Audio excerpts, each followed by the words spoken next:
So what actually makes a good pour over coffee dripper? You know, there are so many of them out there, and if you're trying to figure out which direction you should go in, especially if it's your first dripper, it can all be a little paralyzing. So I've used dozens of these things and I've evaluated a lot, tested them a lot, and as a part of doing that, I've put together what I'm going to call the 5 pillars of a great pour over dripper. Now, this is not a quest to find the objective best pour over dripper. It's not a tier list. Nothing like that. This is a tool to help you find the best dripper for you. And a couple disclaimers before we get into any of this stuff. You know, when it comes to good coffee at home, buying actually just really good coffee and having a decent grinder is going to go a lot further likely than jumping from one dripper to another. So make sure you're doing both of those. And also, you know, you've heard me say this before, it is really not my goal to convince you that you need to get a certain thing in order to have better coffee. I really just want to give you tools to help you decide what are the things that you want to bring into your world. So first, we're going to go over my 5 pillars of great pour over drippers, and then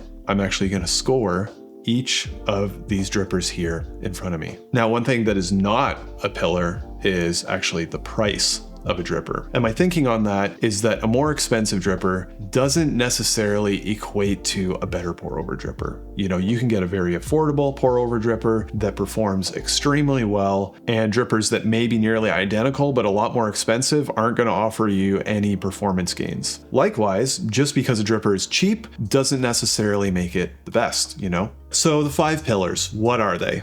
Number 1, we have technical performance. Number 2, we have fun. Number 3, we have conventional wisdom. Number 4, ease of use. And number 5, we have materials and sustainability. Okay, so let's start with the first pillar, technical performance. Basically, how well does a dripper do what it's supposed to do and fast track you to the best brews possible? And when I was writing this video, I kind of thought I could almost do 5 pillars of technical performance. But when I got right down to it, there was a couple things that I thought, if I highlight these things, that's going to be a good start for anybody who's trying to wrap their head around this. Now, if this gets a little technical, none of the other pillars have to do with this level of technical consideration, so stick with me. But the main things that we want to talk about here are temperature stability. Basically, how well does a dripper hold, maintain, get up to, and provide a consistent heat for the coffee that you're brewing? You know, plastic does this very well typically. Some people will use ceramic for like material reasons, which does provide a very even heat, but it also doesn't necessarily get up to that same high temperature that a plastic dripper will allow a brew to get up to, which can be very good for light roasts. Flow is another consideration. You know, does a dripper flow consistently and predictably? If every time you brew a coffee, it's a 50-50 whether or not it's going to stall and take like 6 or 8 minutes to finish the brew, you're not going to be enjoying yourself. That being said, a predictable, controlled flow can actually make a dripper a lot more forgiving to use. And the other main consideration when it comes to performance is something that I'm going to wrap in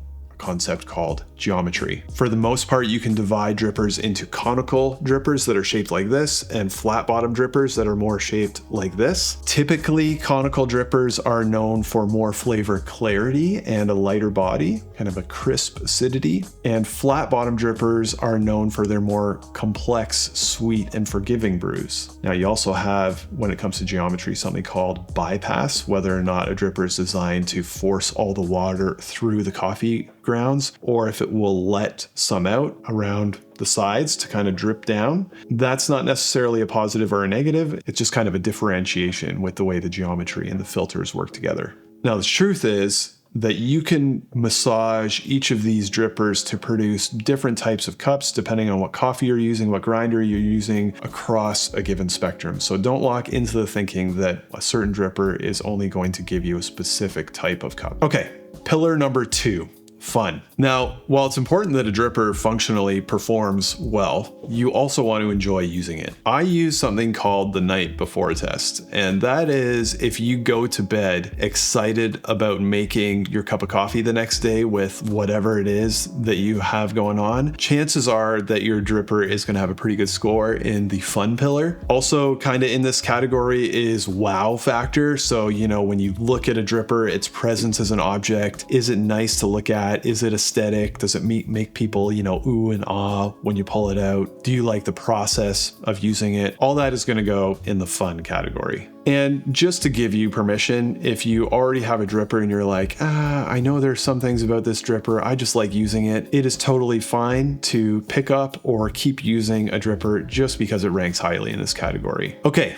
third pillar, conventional wisdom. How much of the body of conventional wisdom that you can find out there on pour over is going to apply to a specific dripper? Now, I always say to weight this one pretty heavily if you are just starting out, especially because there's nothing worse than getting a dripper, you research a bunch of stuff online and you try it on the dripper that you just got and it doesn't seem to work at all. Super frustrating. Some drippers will kind of fall in line and a lot of that knowledge will be applicable. Other ones function in kind of a niche way that may be very actually different than the majority of pour over drippers. All right, fourth pillar, ease of use. How easy is it to get a really great cup of coffee from a certain pour over dripper? And honorable mention here goes to the AeroPress. You know, I don't really consider the AeroPress a pour over dripper, but when you use that thing, it just seems to work. And that's kind of what I try to capture in this pillar. You know, generally flat bottom drippers will be a little bit more forgiving and easy to use than a conical dripper where you have to maybe pour in a little bit more careful of a way to get the result that you're looking for. Also things like preheating, if you need a long preheat to get a dripper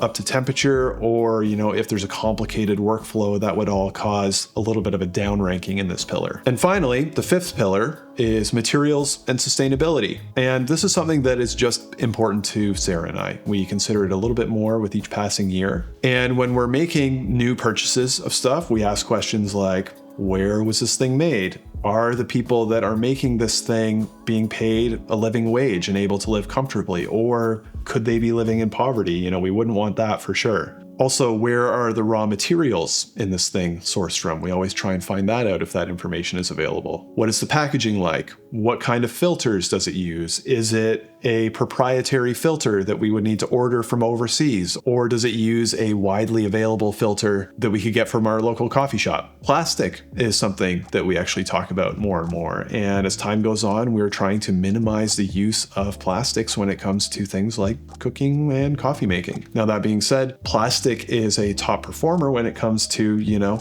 critical brewing performance. So if I'm doing a lot of tests, I'll often lean to plastic. And then when I'm just brewing because I want a nice cup of coffee, maybe I'll do something else. And I do want to add that the dripper that scores the highest in this category is the dripper that you already have. And that's because when it comes to sustainability, the most sustainable choice is actually not to buy anything at all. It's to make the most of what you have available. If you do need to buy something, see if you can find it used, rather than buying something new, adding that thing into the ecosystem of all the other things that we own, getting it shipped likely from halfway around the world and delivered to your doorstep on a truck. Now, before we actually score any of these drippers, I do want to reiterate, this is not a system where you assign a dripper a score in each of these 5 pillars, add it up for a master score, and all of a sudden you have winners and losers. It's not really about that at all. This is more designed to help you weight and prioritize the things that are valuable to you when it comes to choosing a new dripper. And actually, we're going to see here shortly that ranking highly in one pillar may in some cases actually drop a score in another pillar. Okay, so let's score these. Number 1, we're going to start with the Hario V60, and this is the plastic one. So from a technical performance standpoint, this is a really interesting one because, you know, it will bypass a little bit. It flows in a very specific way, and that way has kind of become an industry standard in the pour over world. As far as conical drippers go, this one really kind of set the bar for how others are kind of expected to work. The plastic version gives excellent thermal stability, so high marks there. It's probably not the sexiest dripper, you know, let's be honest. And V60s are notorious for being a little bit finicky and a little bit tricky to learn. So maybe dipping some points in ease of use there. These things are made in Japan, so, you know, great labor laws in Japan, even though it's made out of plastic. So some give and take there on the materials and sustainability front. But this dripper is king of conventional wisdom. You know, if you are researching stuff with conical pour over drippers, you can almost put money on the fact that whatever you find is going to be based on this dripper. So, you know, if I want to brew on weekends, sometimes I'll use a ceramic version of this. If I'm testing, doing critical brewing throughout the week, very often I will grab the plastic. Great dripper, Hario V60, totally legendary, really hard to argue with. All right, let's move on to the Kalita Wave 185. This is the Tsubame edition. And the standard really is the OG stainless wave. This is a little bit different. The issue with the standard wave was, even though it came first, kind of set the bar, it is notorious for stalling and clogging. And the design of this one in the bottom here, you know, these are all handmade, really goes a long way to eliminating that and helping these drippers flow a lot better. And personally for me, the fact that these are like such an OG standard, but kind of a refined version of it, really make it a fun dripper for me, even though it is a little bit more expensive. And because the Wave was basically the first mainline pour over flat bottom dripper that really found a lot of mainstream success, a lot of conventional wisdom around flat bottom pour over drippers was defined by these drippers. Because it is a flat bottom, it's a little bit easier to use than a conical, and materials and sustainability wise, as I mentioned, these are all handmade. They're done in a very small region of Japan by skilled metalworkers. It's been that way for a long time. No plastic, fantastic dripper. Okay, moving on to the Orea Dripper. This is also a flat bottom dripper, a little bit of a different shape than the Wave, and very high performing dripper, actually. You can change the filter in here to brew a no bypass brew. That means all the water is actually going through the coffee bed rather than passing through the filter and kind of going around. That's a good thing if you're a coffee nerd. It flows very well and very fast. It's plastic, so it holds heat very well. And it's a fun little dripper to use. You know, it's got this very vibrant community of Orea users, and it's kind of cheeky looking, kind of small. You know, there's a lot of different designs. They're just kind of fun. Conventional wisdom wise, a lot of conventional flat bottom wisdom will apply to these. However, because there's so much flex and a lot of different ways that you can kind of modify and techniques that you can do, and it flows faster and all of that kind of thing, there are more edge cases that give you a little bit more room to mess things up and end up with a less than ideal brew. Also, more opportunity for incredible brews. Materials and sustainability wise, these are made in Taiwan. Again, typically great labor laws in Taiwan, but most of the editions, a couple exceptions, are made of plastic. So depending on how that sits for you, weigh that appropriately. Overall, great dripper. Very often when I want a high performance flat bottom brew, this is what I'm going for. Okay, moving on. This is called the UFO Dripper. It's a newer dripper to the scene. And I really like this one because it takes some of the advantages of flat bottom drippers, you know, consistency, predictability, and finds a way to apply them in a conical dripper world. It's got this wider design and these air channels in here, which really help to control bypass. It's also plastic, which is great for heat retention. So all of those things kind of come together to make it both perform at a high level and make it more consistent and easier to use than something like a V60. It is kind of fun. It's got this cool pattern, kind of a little bit of a vibe to the way it's designed. Again, a very vibrant community of UFO users. But because it is a little bit different than both a V60 or a flat bottom dripper, you kind of need to use it in a slightly different way. So it's going to drop a couple points in the conventional wisdom pillar. These are made in Korea. So again, good labor laws in Korea. It is made of plastic, which I love from a performance-wise, but I'm trying to minimize in personal use. Apparently these guys are working on a ceramic version. Hopefully we'll see that soon. Overall, I really like UFOs. I tend to use these things when I want a really consistent brew. Say I'm shooting out a couple different hand grinders. I'll set out a couple UFOs and do a brew on each one, and I know exactly how they're going to react. And if I'm maybe not totally consistent on the pouring, that's okay. It's going to come out in a very predictable way. Then I have these two drippers over here, which are a little bit different, but I really wanted to include. This first one is called the ODZ Dripper, or they would say the ODZ. And that's kind of a play on Odyssey, you know, but I'm Canadian, so I'm going to say ODZ. These drippers embody wow factor to me. You know, they're just so striking. You know, the finishes on them, the quality of production, you know, even this holder, it's got actual dried flowers, you know, encased in this resin. The stunning impression of these drippers just makes them really fun to use. And they do perform pretty well, you know, they're made out of bone china. It's going to take less preheating than a traditional ceramic because it's thinner, and it does flow very quickly, which can provide some very interesting brews depending on how you're going to use it. But because it flows quickly and it can bypass quite a bit, it does take a bit of an unconventional approach to brew with. If you take your V60 approach and you try and just make it all work on here, you're going to get a very different result. So it's going to drop a couple points in conventional wisdom. It's manufactured in Thailand, and I did look up labor laws in Thailand and they seem to be pretty good. It is made from bone china, which for me isn't a huge issue, but say if you're vegan, you know, bone china actually has bone ash in it typically. So depending on what's important to you, it may actually drop for that reason. As far as paints, materials, it's all mercury and lead free, food safe, very, very nicely made product. You know, even if I never brewed with this, I almost would just keep it on the shelf just to have it there to look at. But you know, when I do pull it out to brew with, especially if I have friends and family over, it is a brewer that makes an impression every time. So I really like it. And then lastly, we have this one. This is a new addition to my little brewer family, relatively anyways. This is the Melodrip Colum, and this is a very interesting example of a brewer that scores very highly in some categories and very low in other categories. But because it wins out so dominantly in the categories that it does, right now, this is just the brewer that I am enjoying using the most often for now. And the Melodrip Colum uses a very, very different brewing approach. It's a no bypass dripper, which is great from a performance standpoint. And it uses something called hydrostatic pressure, which is basically the pressure created by a varying height of a water column. And in this dripper, you can actually modify the height of the water column to have it flow at different rates. So if you fill it up to the top, it will flow at a faster rate than if you only fill it up to the one and then just keep filling it up to the one. So there's a lot of really interesting stuff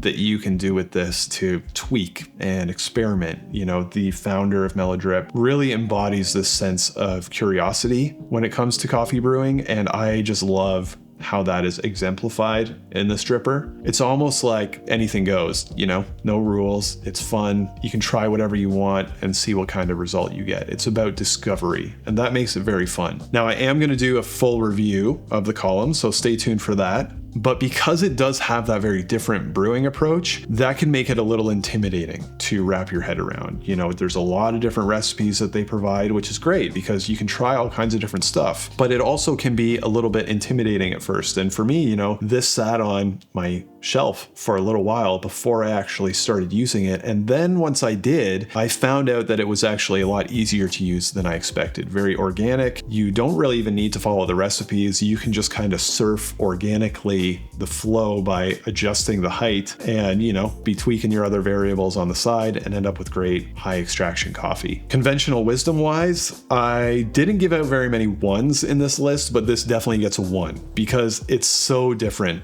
Any knowledge that you can find online about other drippers is probably not going to apply to this one at all. Materials and sustainability wise, this is pretty good. It's made in Taiwan. Everything is metal. They actually have made this dripper to use smaller filters, so you're actually making more efficient use of paper, which is a fantastic thing. None of it is plastic, very easy to maintain. There is a lot of, some people would say, faff to using this thing. You know, you can use a Melodrip with it. Very cool. A lot of little things to do, which is super fun if you're into the process, but also that's going to cause the ease of use score to drop a little bit because it's going to take a little bit more focus, you know? But overall for me, this thing is just so off the charts fun to use that it just... I just keep using it. So anyway, those are my 5 pillars of great pour over drippers. Technical performance, fun, conventional wisdom, ease of use, and materials and sustainability. I hope this video was a fun little window into my brain and coffee dripper world. If you love nerding out on this stuff, I would love for you to subscribe to my channel, hit that subscribe button. I hope your next cup of coffee is fantastic, and we'll see you next time.